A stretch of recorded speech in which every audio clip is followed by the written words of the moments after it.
అమరావతి అధ్యక్ష, ఈ ప్రాజెక్ట్ ను చూస్తే ఎంత బాగుందో ఒకసారి చూడండి.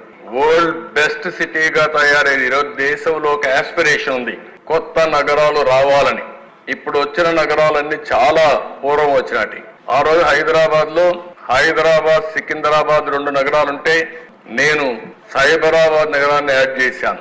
ఇన్ఫర్మేషన్ టెక్నాలజీకి ప్రాధాన్యత ఇవ్వాలని ఆ పేరు నేనే పెట్టాను. బిల్ క్లింటన్ వచ్చాడు, ఆ రోజు ఇనాగరేషన్ చేసే పరిస్థితికి వచ్చాం.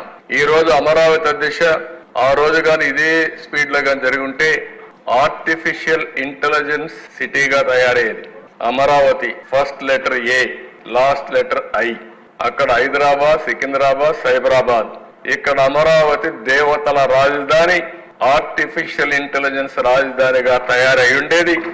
దాన్ని దుర్మార్గులు దెబ్బతీసే పరిస్థితికి వచ్చారు.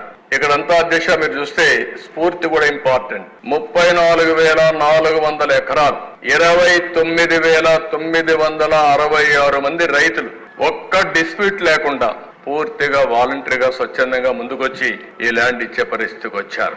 41,170 కోట్ల రూపాయలకు టెండర్ పిలిచాం. 4,318 కోట్లు పనులైనాయి. 1,265 కోట్లు ఇంకా పెండింగ్ బిల్స్ ఉన్నాయి.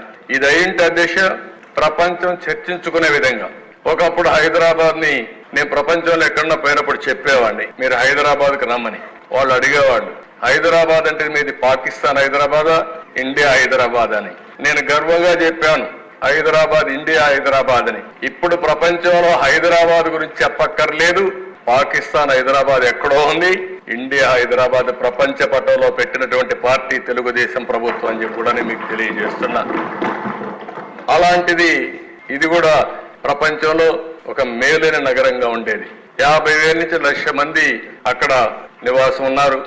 ఇది ఇంకా మనం ముందుకు తీసుకెళ్లి ఉండడం 7 లక్షల ఉద్యోగాలు వచ్చేటివి. ఈ రోజు ఇది డెవలప్ అయి ఉంటే కనీస సంపద 2 లక్షల నుంచి 3-4 లక్షల కోట్ల రూపాయల ఆస్తి ప్రభుత్వానికి వచ్చేది.